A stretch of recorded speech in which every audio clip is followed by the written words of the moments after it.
Hey, everybody. Welcome to the ACF Chef's Table webinar series. My name is Rocco Paradiso, and I am so excited to be with you this afternoon. Thank you so very much for joining this webinar on SANKOFA. That's right.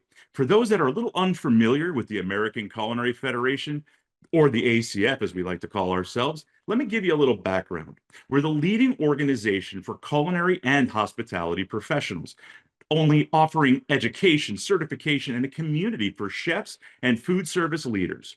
If you're not yet a member, today is just a small sampling of some of the great education that we offer. Today, we'll be joining ACF chef Lakeisha Harris as she highlights the vision and mission of the Course Task Force, that is culinary organization unifying races through socialization and equity. Let's meet today's presenter. Chef Lakeisha Harris, better known as Chef Le Soul, is known for her infectious smile, her food collaborations, her unique elevation of soul food cuisine, and philanthropic heart. She serves on the advisory board of the Culinary Institute of Michigan. She's also the Kids Food Basket and sponsors a weekly free meal within the Muskegon County community. She's often known to say, "I love what I do, and I do it with love," which is so evident in everything that she puts her hands to. Chef Lakeisha is a one-of-a-kind individual, and if you meet her one time, you will remember her always. For her, it's more than food and finances. It's loving people right where they are and filling every soul with a very unique experience that they won't soon forget. It is my pleasure now to pass it along to Chef Lakeisha Harris. What's up, Chef? How are you? What's up, Chef? Hello, ACF family. Take it How away, are you? Chef. I am so happy to be back with everyone. I haven't seen you all since Vegas. What have you been doing? What have I been doing? Surviving. Yes, that's what we do as chefs. We survive. We live to fight another day. And so I'm glad to give you a behind the scene looks at my real life. This is my real kitchen. This is my restaurant. I am in a food court concept in downtown Muskegon, Michigan. If you're coming to Grand Rapids in June, which all of you should be coming to Grand Rapids in June, we're about 45 minutes from Grand Rapids, Michigan. But enough of that. Today, I am here to share with you about SANKOFA. SANKOFA comes from the West African traditional language of Wolof. So Wolof is the language that they speak in Senegal. The concept of SANKOFA is that we must go back in order to move forward. To make that more relevant to you right now, I'll give you this example. The first time I went canoeing, I was in the 5th grade, and we were on the shore and we were pushing the canoe into the water. My teacher gave me instructions. She said that if you want to go forward, you have to row backwards. But if you row forward, if you want to go forward, you row backwards. If you row forward, then you go backwards. Well, after my canoe sat on the shore for about 30 minutes, I realized that moving forward required me to go back. Thus and therefore, so is the same with our history. Many times, it's uncomfortable to discuss how we arrived here in the Americas, how we became the people that we've become. Most of us, those of us that come from immigrant families, we have assorted stories to share. While I never participated in the transatlantic slave trade, my grandparents did and my great-grandparents did. And that history was passed down to me through oral tradition. And so I want to share some of that with you. When the slaves came from the Africas to the Americas, they began to work on the plantations. There, they did some very laborious work. In doing so, they were introduced to new cuisines. They were introduced to new types of food that maybe was traditionally not a part of their diet. Pig ears, pig hoofs, chicken feet, chicken brain. All of these items, while they didn't seem to be the most desirable parts of the animals, provided the necessary protein to work in the plantations. So one of the most popular foods during this time was grits. Now, if you don't know what grits are, it's a form of corn that's ground down. it's ground corn. And so today we're going to make some grits. Grits was very important to the translated slave trade. It was very important to the enslaved people. Grits were, they were very filling. They had a myriad of uses to them, and so they could be sweet, they could be savory, they could have gravy, you could add meat to them. And so there were very vast uses for that. The grits are very similar to the porridge that the slaves consumed in West and Central Africa. Therefore, it wasn't foreign to the people. They just had to take a new concept. And so I oftentimes tell the history of soul food. Soul food did not become a cuisine until the 1970s. Yes, it wasn't until 1970 that we hear the terminology soul food birthed out of the Black Panther movement. So what has happened is that the slave trade is ended. People begin to migrate north and to the West Coast and East Coast looking for work. In doing so, they obtained a new level of freedom that they were not accustomed to. And in that freedom became a revolution. Out of that revolution was birthed a cuisine.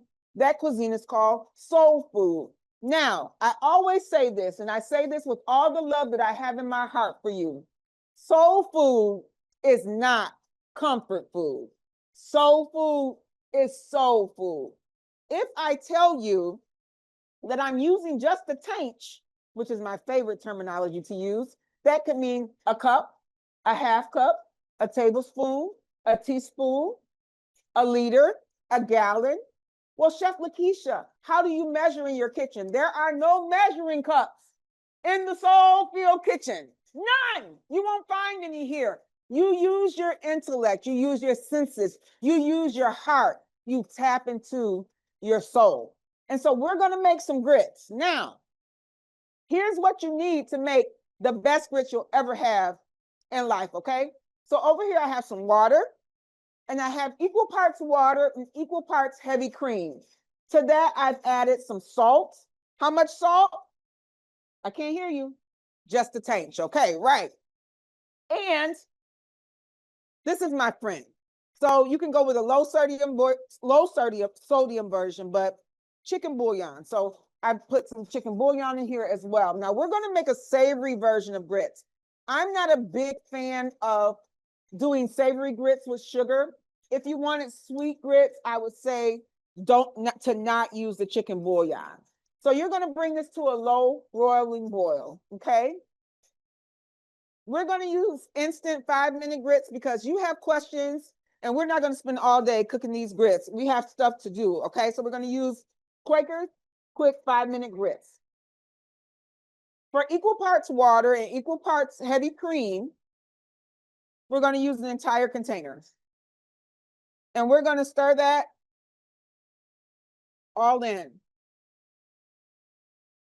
Of course, the more grits you add, the thicker it will get, the thinner it will get. We're going to get just the perfect consistency. And here's a little hack that I want to share with you.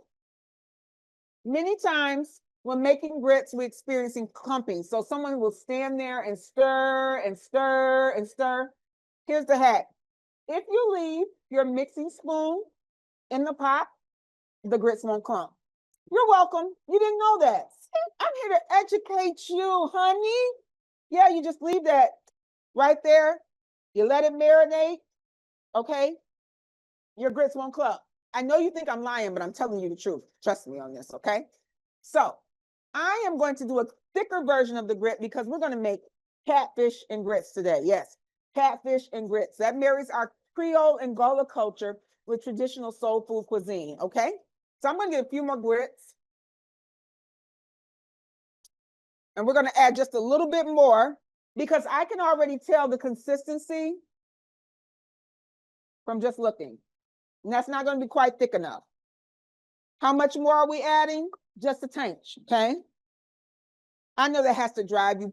Listen, if you are a culinary educator, turn your webinar off now. I'm not going to do anything you're teaching your students to do, but I can promise you it's going to taste delicious, okay?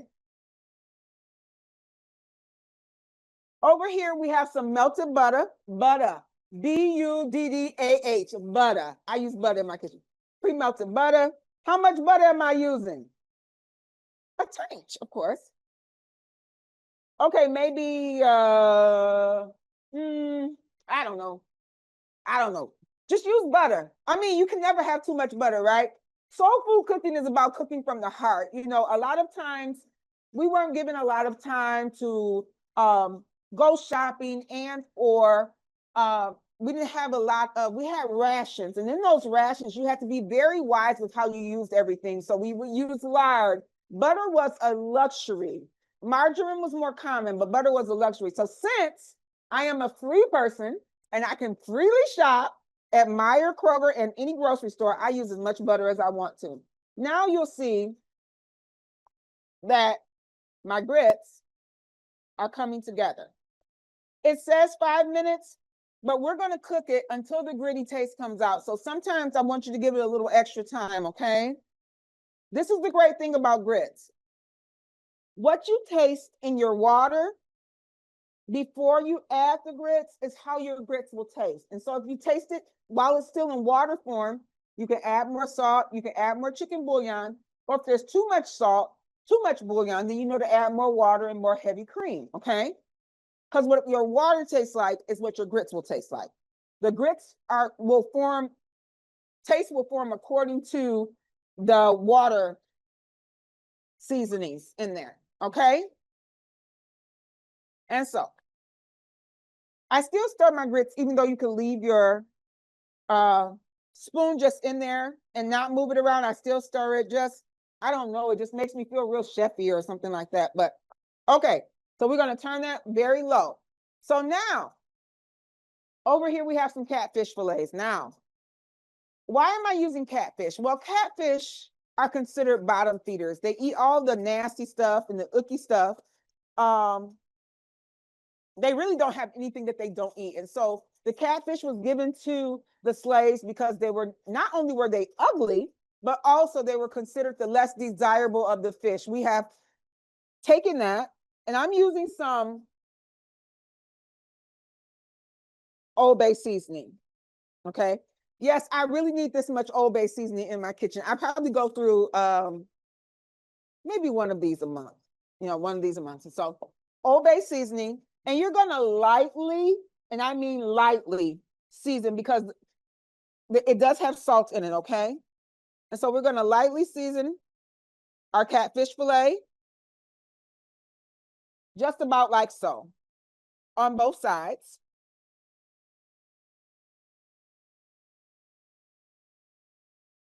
There you go.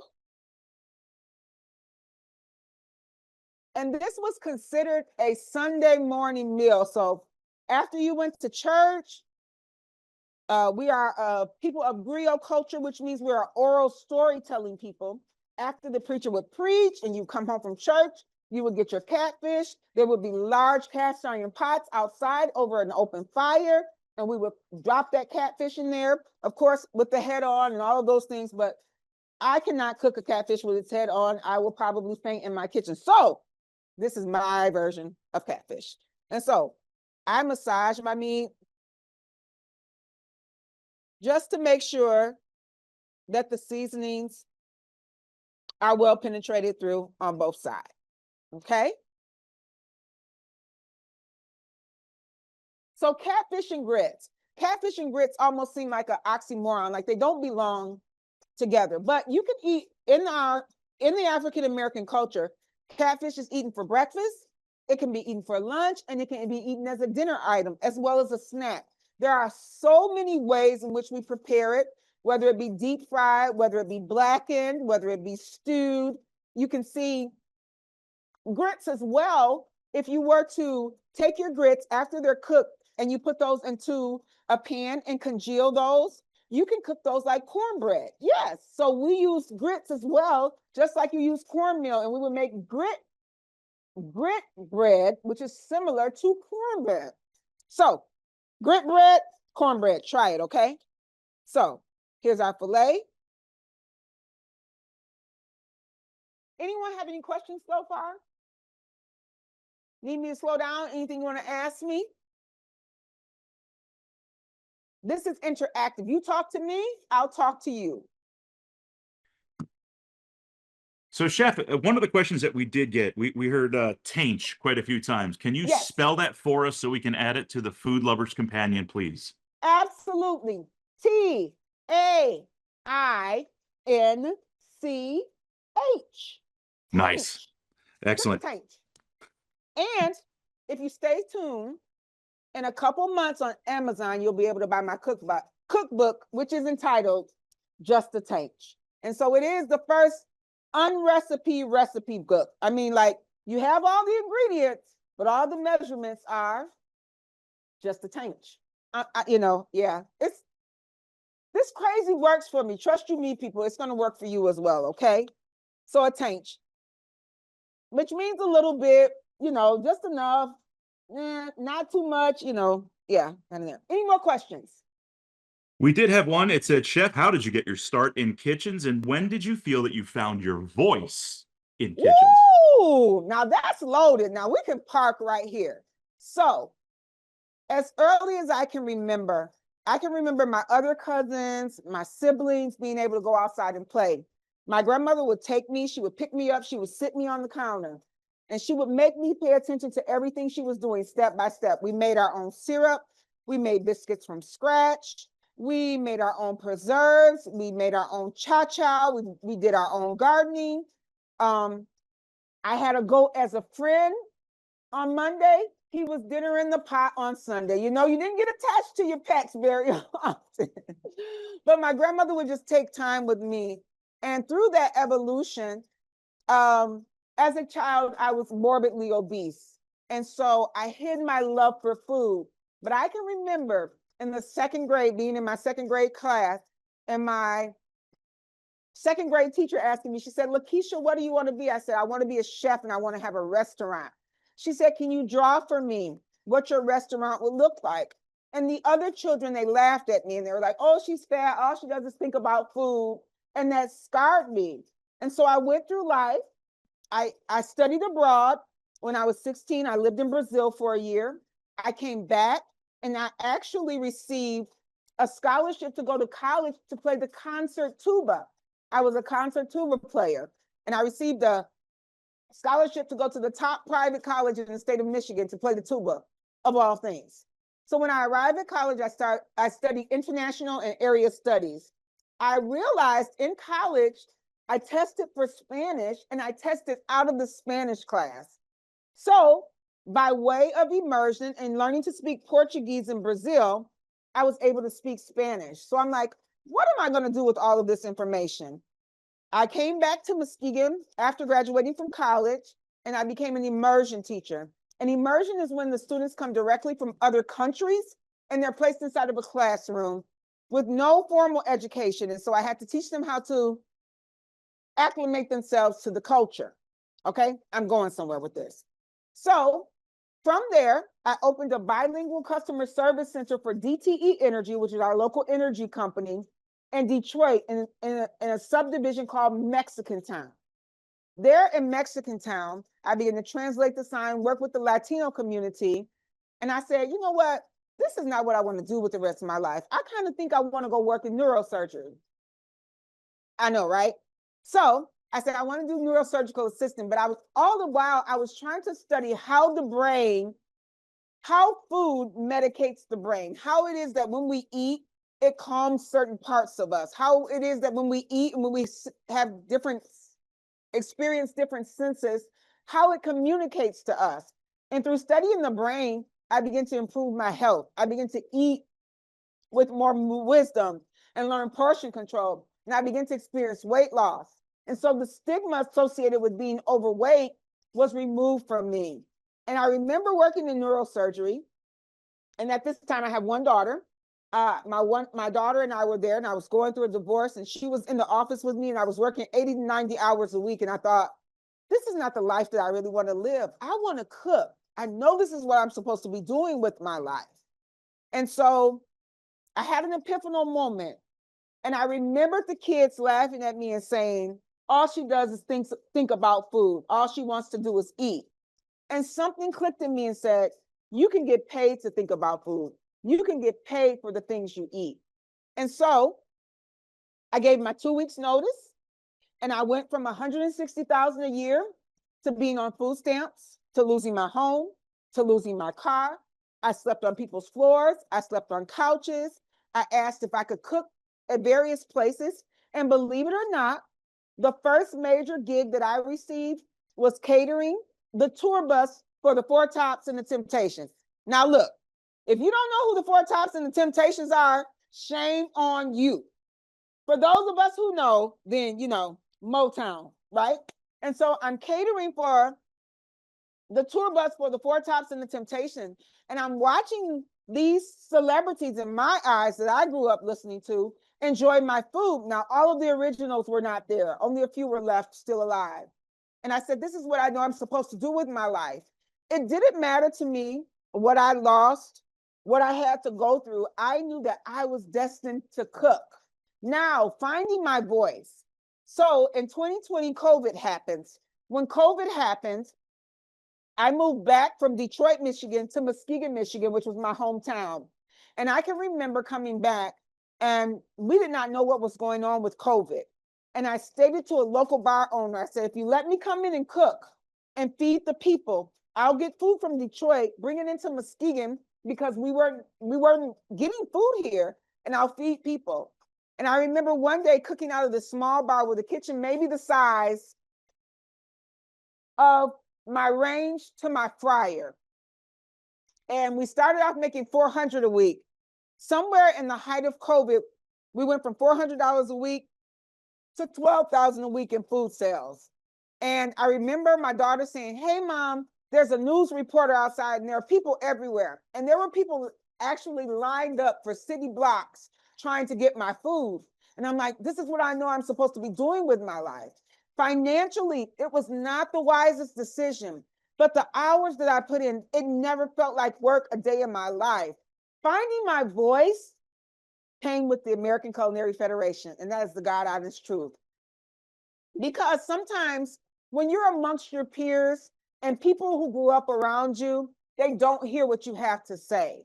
But the former executive director, Christopher Tanner, asked if there was anyone who wanted to do a presentation on cultural cuisine.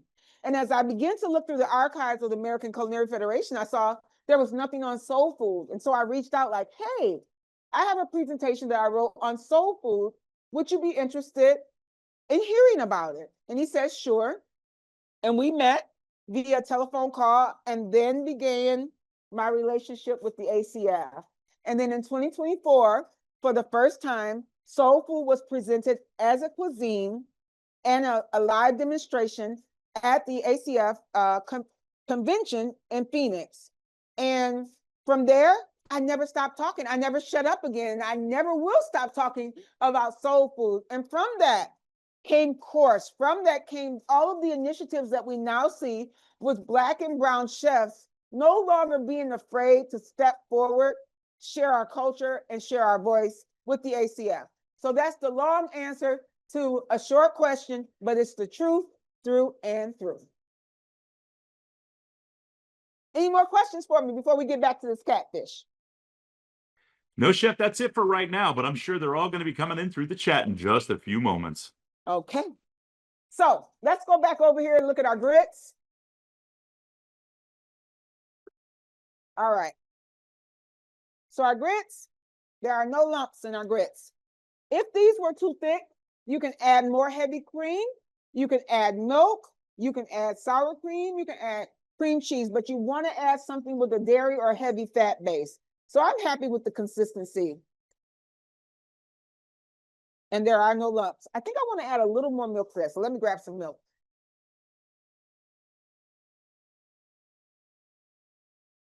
Good old vitamin D milk. So, Chef, is that going to create lumps adding cold milk to this? No, not at all. How much milk did I just add? A tinge. Right. You're catching on. So we're just going to mix that in. And you can keep adding. It becomes what you make it. Okay. By the way, I just thought I'd share this with you.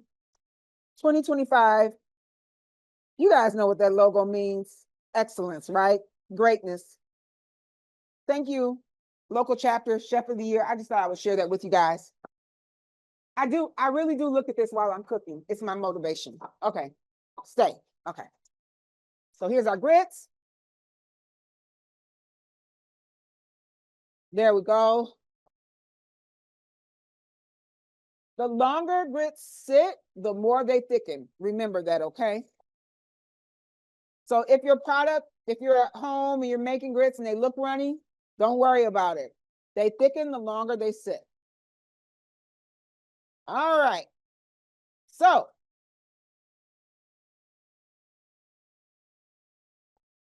there we go. Our grits are there. We're going to still leave our spoon in the pot. Over here to our catfish. So this here is our battering bin that we use here at the restaurant. We're going to take those fillets, throw them into our battering bin. This is a Zatarain's lemon fish fry batter that we also use mixed with yellow cornmeal to get the consistency and the crisp that we like on our catfish here. We are known as the home of the turkey knuckle, which is a whole nother story for a whole nother day. But our catfish is our #1 seller. People come from all over for our catfish. There we are.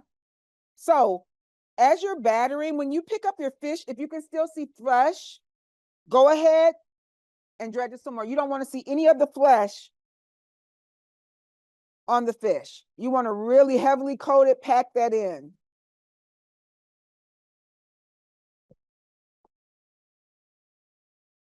We don't have to season our breading. It's already pre-seasoned when it comes.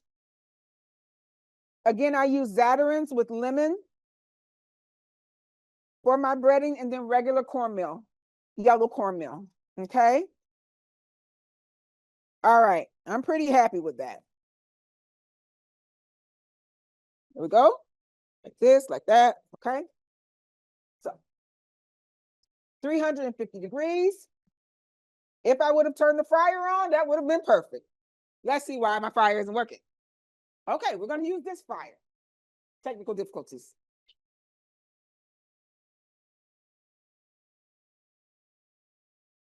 And I put more oil in there and everything for this anyways. Nevertheless, we're gonna let our oil come to temperature. So 350 degrees in the deep fryer. If you're home, you can use, I prefer to deep fry in a pot. Some people will use a cast iron skillet. Do your thing. It's your thing. Do what you want to do, right? But we use the deep fryer here at the restaurant, 350 degrees. We're going to drop it down in the basket. In the meantime, do we have any more questions for me as we go along? Let me ask you a question. Can I ask you, some of you, where do you feel that there is room within cultural cuisine for your voice? I'm saying that to say, what is it that you have to offer the world, the ACF, those of us at large who may need to hear your story and what's stopping you? I want to share to you that now is the perfect time. I bid you, if you have a story to tell, no matter what your background is, where you come from, we grow through learning from one another. A book cannot teach me what your personal experience can. If I can touch you, if I can feel you, if we can share together in a kitchen, then we can share together on a plate. So I want you to think about, as you're watching this presentation, if I were in Chef Lakeisha's shoes, this is what I would be doing right now. This is what I would be saying. This is what I would like to teach people about my culture. And then find a way to have your voice heard, because now is a perfect time for that opportunity. Any questions for me? Yeah, Chef, we did. We have a few more that came in, right? So you were talking about grit bread, but then the question says, yellow grits or white grits? What's the difference and what's your go-to? Now, who thought to ask me that question? Okay, so I'm a northerner, white grits. The yellow stone ground, I've seen that used a lot more in the Caribbean versions of porridge, what they call, oh gosh, it escapes me right now, polenta. So the yellow, it's more of a coarse ground. It's not quite as smooth, in my opinion, as the white grits. And so the white grits are my preference because I prefer the creamier texture. I think that I'm sure that when I was in the Dominican Republic and in the Bahamas and I was taking cultural cooking cuisine, that they use Yellowstone ground grits. And so it really depends on the taste that you're looking for. My goal is to cook all of the grit taste out of the grits. But if you want that gritty, mealy taste, I then say Yellowstone ground grits. So grits are grits, right? They're delicious either way. But if you're looking for more of a polenta or a porridge, yellow. If you're looking for something creamy with shrimp and grits, catfish and grits, or even maybe the sweet version of grits that we put with sugar and butter, then I say white. Fair enough? That's my answer. I'm sticking with it. Any more questions for me? They did. They said personal chef. So how is it? How does one start? How does a new chef start a personal chef business? So you start with your family and friends. They are your biggest critics and your greatest audience. I will say this to you, and this is the most honest that I can be with you. You do not learn from praise. You learn from your critiques. It's the person that does not like or has an opinion about what you have to offer that's not favorable that you will learn the most from. And so start with small dinner parties. Hey, mom, your girls are coming over Friday night. You guys are going to have a girls' night. Let me make some appetizers for you. Okay, they love this appetizer. They love this one. Find out why they didn't eat that one. And then focus on the one that no one wanted and how to improve upon that. When I started off, to be honest with you, Soul Filled came from cupcakes. I started off as a cupcake business. I would take soul food flavors and merge them inside of a cake batter. So if it was a peach cobbler cupcake, I would take a nutmeg cupcake and I would put peach cobbler filling in the inside. I would take a meatloaf cupcake and put mashed potato on the inside.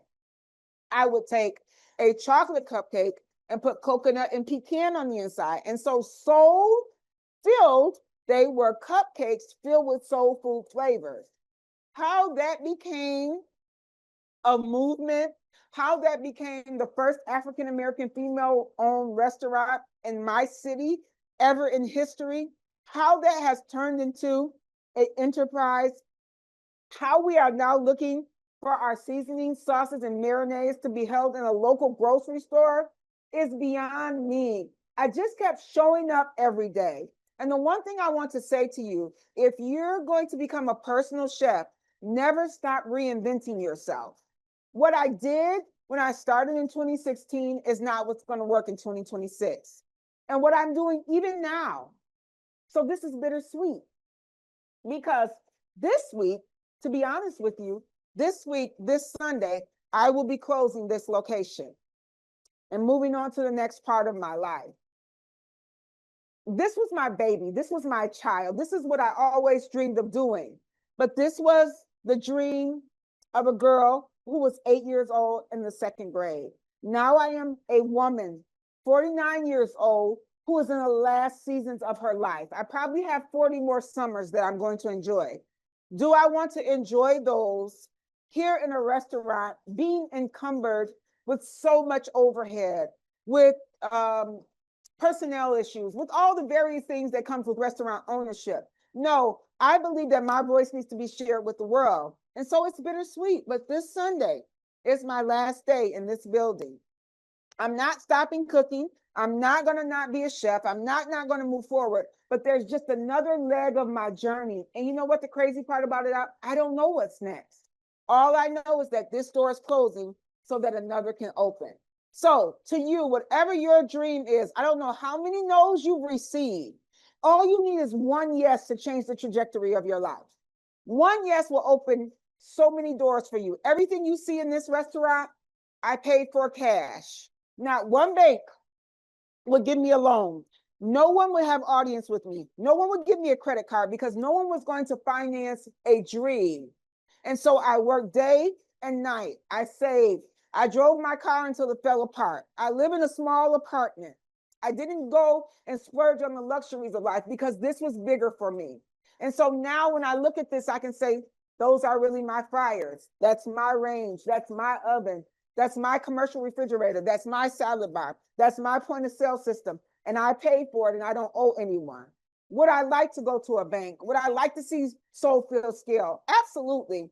But it's going to come another way. And so don't stop dreaming and don't take that no, not now does not mean never. It's just a time that's going to be better than where you are right now. So keep going. Any more questions for me? Yeah, Chef, you had talked about your breaders, right? So you said Zatarain's with lemon. So the Yes. question came in, have you experimented with any other breaders? And if so, what were they and what did you like about them? I have experienced with various types of breadings. There is Drake's, to name one. My grandmother used traditional yellow cornmeal. There is a Martha White cornmeal mix that I use for hot water cornbread here in the restaurant. I have found that Zatarain's has the best flavor in balancing the entire experience. So paired with the Old Bay seasoning and the Zatarain's, just those two flavors together, they marry well. And so since that is the core of how I prepare my catfish, that's the best fit for me. Now, if you're going traditional salt and pepper, I recommend regular yellow cornmeal. If you like a crispier texture, I recommend white cornmeal mix. If you like a more soft texture, I recommend mixing all-purpose flour and cornmeal. But again, these are unseasoned versions of that same flavor, of that same concept. So because I like the way that the Old Bay tastes with the Zatarain's, that's the perfect combination for me. And it works. It works very well. So if it ain't broke, then don't try to fix it. That's it. That's all. Let's check our oil.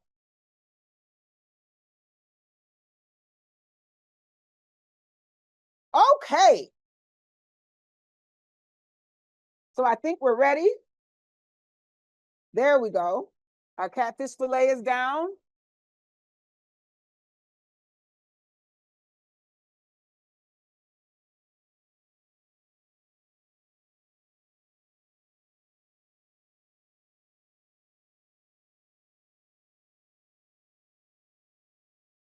Again, no flesh. You can't see any flesh. I'll let you know it's well covered, well coated. I didn't have to use a binder. I didn't use buttermilk. It sticks on its own.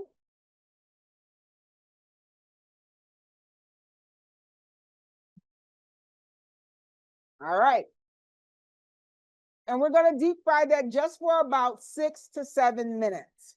So again, I was talking to you about catfish and grits. So the concept is we will receive the catfish, which was the undesirable fish. We had an overabundance of grits.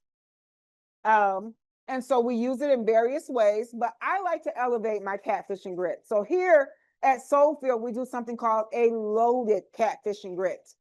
It has peppers, onions, cheddar cheese, Colby Jack cheese, bacon, and then our catfish fillets. And so I'm going to make a modified version of that for you today.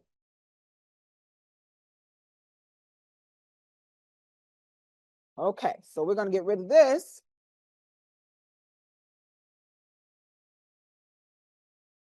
Any more questions for me as we get ready to play? Anything that are, talk to me about something in your culture, if someone would like to share, that reminds you of the same way that we're preparing catfish and grits, but that speaks to your culture. It could be stuffed bell peppers. It could be beef and broccoli. It could be your grandma's bread pudding. Something that speaks to you culturally, that shares your ancestral heritage. Anyone want to share a story?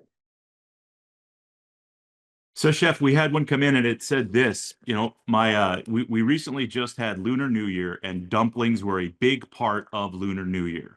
So dumplings were always part of everything that we did. How do dumplings associate with the culture of soul food? Well, that was a great question. So dumplings for us are a little bit different. So Our dumplings would not be reminiscent of the dumplings that we see in the Asian cultures. Dumplings for the African American people are the discarded parts of when we would make biscuits. And so we would take the biscuits, we would cut the biscuit and form it and bake those in the oven. The masters or the slave owners would give us the scraps. From those scraps, we made dumplings. So we would take water, chicken, necks, feet, whatever part of the chicken we were given, and we would make a broth. And to that broth, we would take those pieces of biscuit dough and we would drop those into that base. And we made chicken and dumplings from that. So they are not formed. They're really little squares of biscuit dough that are boiled and that are cooked over time. We add, most cultures will add celery,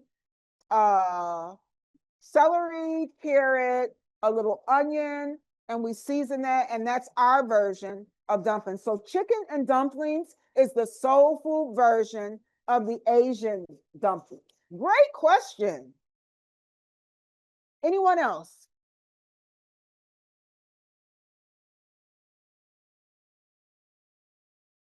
At the moment, Chef, no, but they're definitely, listen, if you all have them, put them in the chat and we'd be more than happy to clarify them with Chef Lakeisha as we progress. So we're going to get ready for our catfish and grits. Let's go back over here and look at our grits. This is the consistency I'm looking for. Again, as I shared with you, the longer they sit, the more they thicken. But this is what I want, this right here. As you can see, this is filling. You're not going to be hungry when you get up from the table.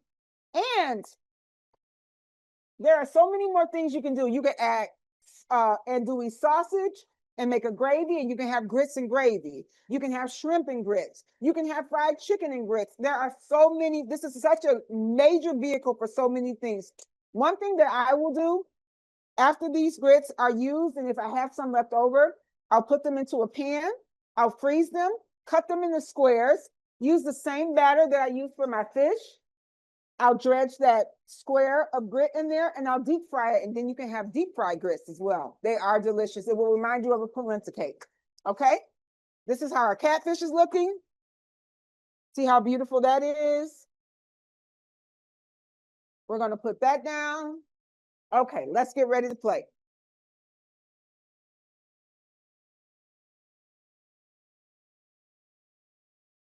So we have our lump-free grits because there are no lumps in Chef Lakeisha's grits. There's nothing worse than having a spoonful of grits with a big lump in it. No, we don't do that here. Okay. So we're going to get our grits.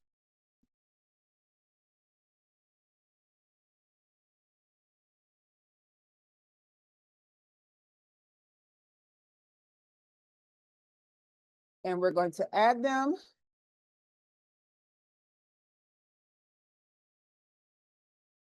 They will take on the form of whatever vehicle you use. You can use a bowl, you can use a plate, a platter, whichever you desire. And there are creamy grits.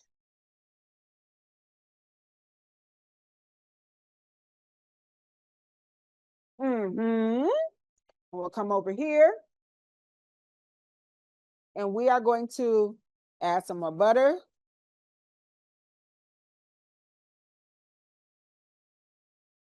I've mixed sharp, mozzarella, and Colby Jack cheeses.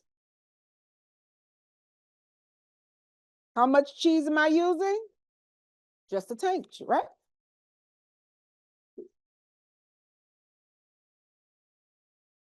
Now this by itself is a meal, but we're gonna go a step further, okay? Chopped bacon.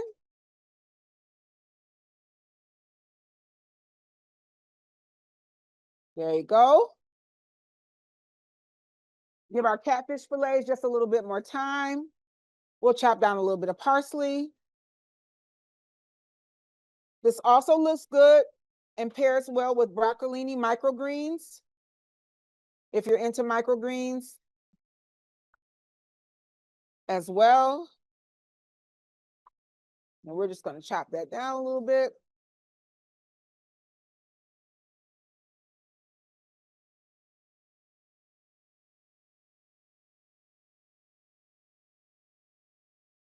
Okay.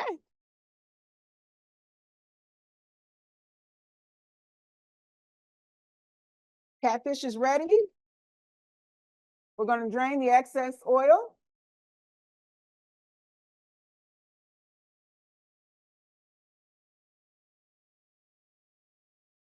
And this is how we prepare it here in our restaurant.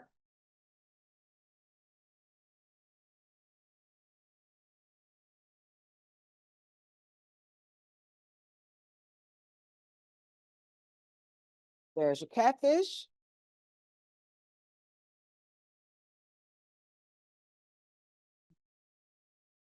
Parsley.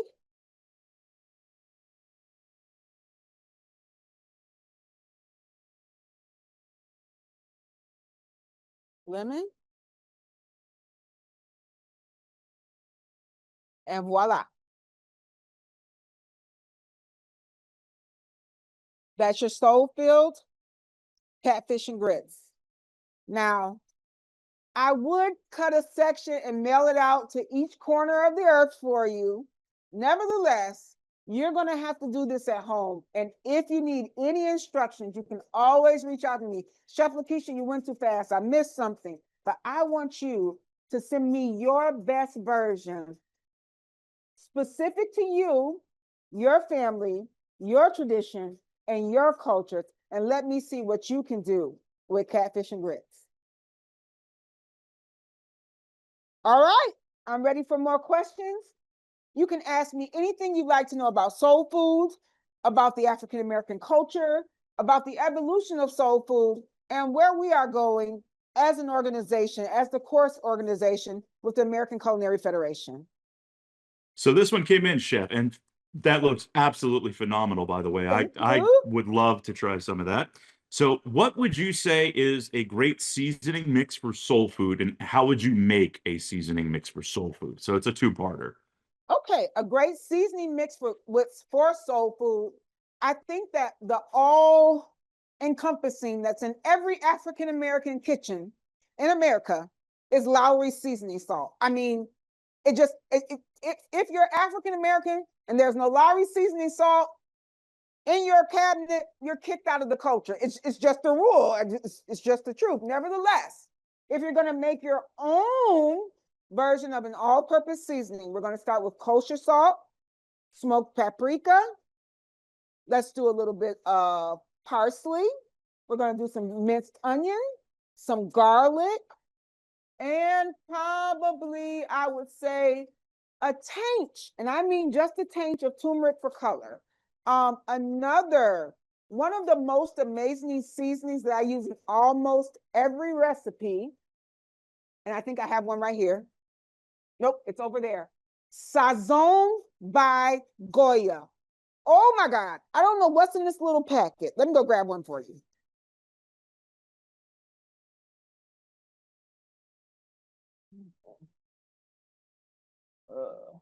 I'm coming. So there's a little bit of heaven inside of this packet. I don't know where to give them bulk. I literally sit and I open 50 of these a day and I pour them one by one. But this is also an amazing all-purpose seasoning that is very, very conducive to soul food cooking, but also Latino cuisine and all other cuisines as well. So Lowry seasoning salt, if you're not making your own seasoning blend, Sazon by Goya, or the ingredients that I gave you before. Here's one, Chef. Have you tried grits with Brussels sprouts? Do I look like I eat Brussels sprouts? However, what I will say with this, if I can throw some thick cut bacon in with that Brussels sprout and those grits, I think it would lend very well to a form of cabbage and grits, which my mind can imagine. So let me get back to you on that one, because I can see cabbage and grits being Brussels sprouts and grits as long as we can add bacon. Fair enough? Okay. And then what frozen catfish would you recommend? So I don't think that there is a brand per se. I will say that swai, the Vietnamese catfish, is a milder version, and it doesn't have that black flesh on the back of it. I think that's the best place to start if you don't like a very fishy type fish. Other than that, whatever your local grocery store, it's really not the brand, it's how you season it. And I've given you the muy guapo right here. This right here, baby. Use it on your salmon, use it on your tilapia, use it on your whiting, use it on your orange roughy, use it on your toes if you want to. It makes everything taste good. I promise. Chef, where do you personally see soul food going within the next 5 to 10 years within the culinary industry? As long as I'm alive and breathing, and I would guess that in the next 5 to 10 years, I'll still be around here, soul food is going to the mainstream. My question has always been, when I started the course organization, who told you your way of doing things is right? That has always been the question. When I see a chef, I typically see an image of a white male with a tall hat on and all white clothing. And while I honor and I reverence and revere that, and it's recognizable, who's to say that Gordon Ramsay's way of preparing food is the right way? If I don't have all these fancy gadgets, if I don't have all these tools, if I never went to culinary school, does that mean that I don't have something to offer the culinary world? It could not mean that. And so my thought is, I will be the voice for the people. I will be the voice to say, hey, this cuisine is here and it's here to stay. Let's talk about it. Let's approach it, and let's do SANKOFA. Let's go back to where we've come from so that we can appreciate right now. But this is the most important thing I want to teach you. Soul food is whatever speaks to your heart. It is not just a cuisine, it's a feeling. So it doesn't matter if you're African American, Native American, Asian, Pacific Islander, if you're from India, if you're from Russia, if you're from Austria. Soul food is that safe place where you felt loved, where you felt cared for, where you felt like someone really wanted to give you something to soothe whatever was troubling you. That's what soul food is. And so as long as you and I are alive, soul food will never die. It is not a culture, it is a feeling. I love it. I personally think that that is, without a shadow of a doubt, Chef, the best way to do the mic drop, for lack of a better term. And I really truly just want to say thank you very much. Any closing comments for our audience, Chef? I mean, that was perfect, and that was so well stated. I just want to encourage you all to not look at our difference as difference. We as chefs, we as culinarians, we as foodies, people who like to eat, we have a commonality. And you know what that is? Everyone has to eat to survive. And so whatever is on your plate and whatever is on my plate, if we learn to share, and I give you what belongs to me, and you give me what belongs to you, I can only gain an appreciation for who you are, for what you do, and for why you do it. Soul food, bathed in butter, sugar, gravies, sauces, seasonings, but there's a reason for that. It comes from a place that speaks to a people who had no voice. And the only place that we had a voice was around the dinner table. And so that's why soul food means so much to me. And every time there's an opportunity, I'll share with you. And will you promise you'll share with me as well? And we'll go further together as a nation, as humanitarians, as culinarians. I love it. I absolutely love it. Chef Lakeisha Harris, it's always such a wonderful time just being in the kitchen with you and just having great conversations. Thank you so very much for a very informative presentation. We appreciate you taking the time to share your insights and your love on the concept of SANKOFA and the ACF Course Task Force. Folks, please be out on the lookout for the post-webinar email that you'll receive in the next day or so, which will include the webinar recording, the survey link to earn your CEHs, upcoming webinars, and additional resources. And if you don't want to wait to take your CEH survey, make sure you stick around after this and we'll have it for you just lickety-split. We hope you'll join us on April 1st as the National Watermelon Promotion Board shares creative ways to utilize the whole watermelon. Then on April 8th, Chef Robert Grotha will be doing a demo based on April's trend, which is quiet luxury. Visit the media tab on acfchefs.org or register for all of our upcoming webinars. On behalf of the ACF National Office, thank you again to our presenter for being such an amazing wealth of knowledge. Chef Lakeisha, thank you so very much. And thank you to each and every one of you out there for joining us today.